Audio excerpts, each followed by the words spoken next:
morning. Morning. Hi, I'm Dr. Chen. I'm one of the resident doctors here at Hamilton. Your name is Winnie, is that right? Yes. And today we're going to be doing a physical exam. Is that correct? Correct. Okay. And are you okay if we proceed? Yes. Okay. So why don't we get started? So to start off, I'm going to measure her heart rate and her rest rate. So what you're going to want to do is ask the patient to give one of their hands to you. Thank you. And you can rest this on the pillow here. And I'm going to be palpating for the radial pulse. And then we're going to be tracking her radial pulse for 30 seconds.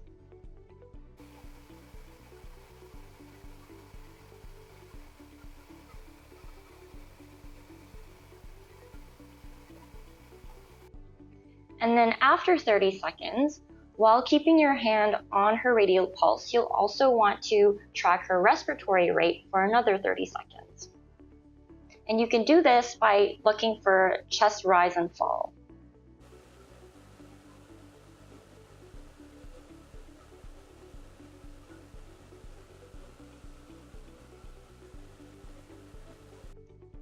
All right.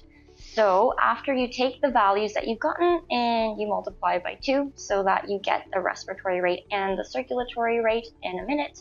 So Winnie, your heart rate is 80 and your respiratory rate is 12, which is all normal. So afterwards, we're also going to be checking for her blood pressure. So for this part of the exam, we're going to be using this cuff that's here on the wall, okay? So I'm going to just grab this cuff. And before we actually check the blood pressure, there are certain questions that are good to ask your patient, such as, have you exercised in the last 30 minutes? No. And have you had any nicotine or any caffeine in the last 30 minutes? No. Okay. And have you taken any medications today? No.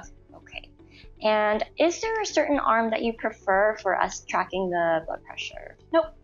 Okay. So for this exam, I'll be using the left arm, okay?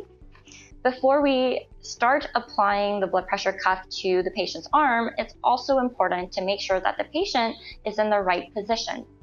So you ideally want the patient to have their feet flat on the floor, uncrossed, thumb sitting upright, and then also to have their arm around heart level.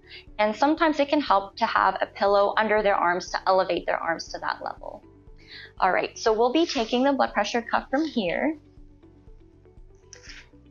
And there are some key things to note about getting the right cuff size and positioning. So there are different cuff sizes available, and you will want to double check that you're using the right cuff size for your patient. And the way that you can measure this is by taking the bladder of the cuff and making sure that it covers about 80% of the circumference of your patient's arm. That would be an appropriate size. Then, in terms of where to place the cuff, usually blood pressure cuffs have an indicator for an artery index marker, and you will want to overlay that with the patient's brachial artery.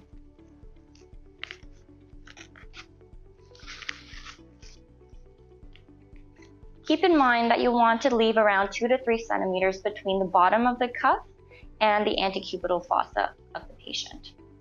And ideally, you will ask your patients to lift any long sleeves above where the blood pressure cuff would go. Sometimes if they've got a thinner shirt, it can be okay to place the blood pressure cuff over it. All right, so the first step of measuring blood pressure will be for us to palpate for her radial pulse and then briefly inflating the cuff and getting a sense of where the pulse disappears, as that will give an overall estimate of where the systolic pressure will be. All right, so I'm just going to be checking your pulse, okay? And you'll feel the blood pressure cuff inflate. It'll be a bit of pressure. If there's any pain or you would like it to stop, please let me know. Okay? Thank you.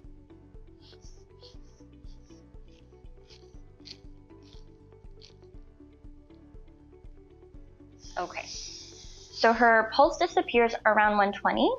And so now we have an idea of where we want to actually inflate the cuff when we're taking the blood pressure.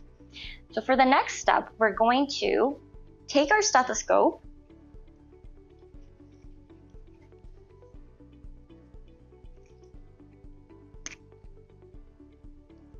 you.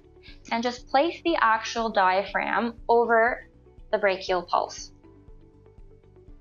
And now, remembering that systolic blood pressure estimate, we're going to want to inflate it about 30 millimeters of mercury above that.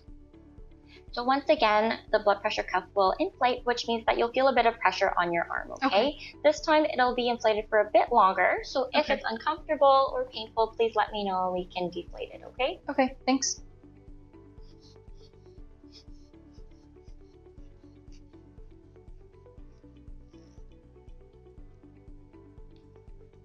And so I've inflated it to about 150 millimeters of mercury. And now you're going to want to deflate the cuff by about 2 millimeters of mercury per second, and listening for when the first heart sound appears, also known as the Kurot cough sound. And that would be an indicator of the systolic blood pressure.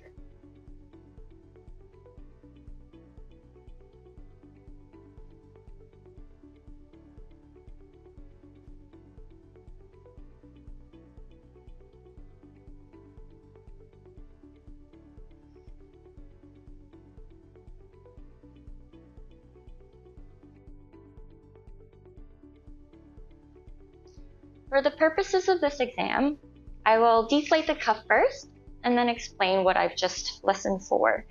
So like we talked about, we're listening for when the first Kurot cough sound appears. That would be the systolic blood pressure.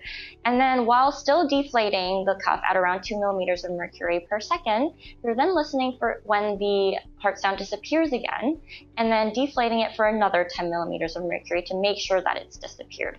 And that would be the diastolic blood pressure. So for Winnie, her blood pressure was around 120/80, which is normal. Thank you, Winnie. So I will be taking the blood pressure cuff off now, okay? Okay. Okay. Normally, we would also check the blood pressure in her other arm and also what her orthostatic vitals would be. For the next part of our exam, we're going to be checking temperature as well as oxygen saturation. There are different models available to check both. Some come separately and others come together, like the one that we'll be using today.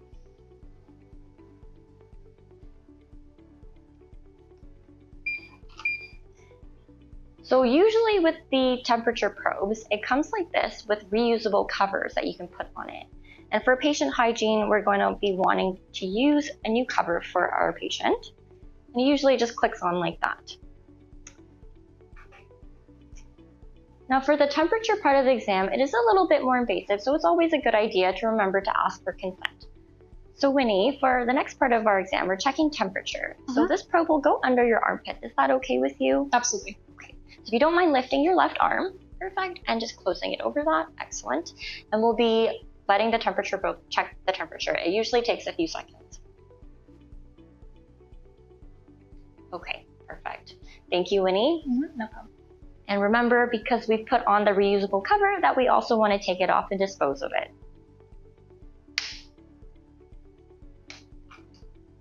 And for the next part, we're going to be checking for her oxygen saturation. So in this model here, it's got a probe that's connected. So it usually looks like this, and this part just goes over the finger.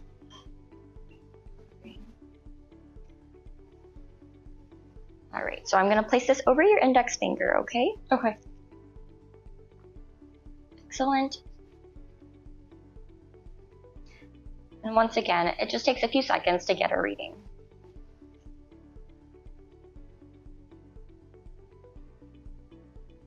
Okay, perfect. So her temperature is 37.4 degrees Celsius and her oxygen saturation is 99% on room air, which are both normal. Great. Okay. And that wraps up the vital signs exam. So thank you, Winnie, for your patience as we go through the physical exam today. All of your vital signs were normal, okay? Great. Thank you so much.